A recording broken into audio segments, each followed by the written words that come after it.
कोंडाईबारी घाटात 3 वाहनांचा अपघात. रस्त्यावरील तेल गळतीमुळे टँकर दरीत कोसळला.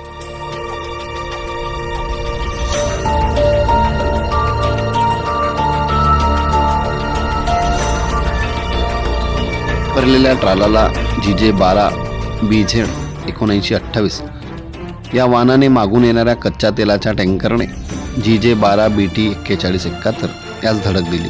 या धडकेने ट्रॉलाचे कॅबिन डिवायडरवर आदळून पूर्णपणे तुटले, तर ट्रॅक्टर रस्त्यावर आदळले. मोठ्या प्रमाणात तेल गळती झाली.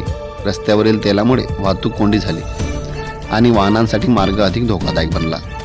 या दरम्यान 200 मीटर अंतरावर दुसरा कच्च्या तेलाचा टँकर GJ12 BT 1945 हा घाटाच्या दरीत कोसळला.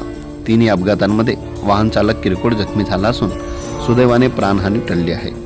मात्र वाहन आणि मुद्देमालाचे मोठे नुकसान झाले आहे.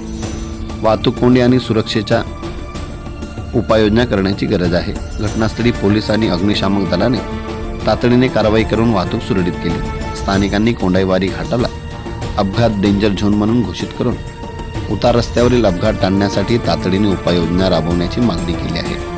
महामार्ग प्राधिकरणाने यावर गांभीर्याने लक्ष देण्याची गरज आहे.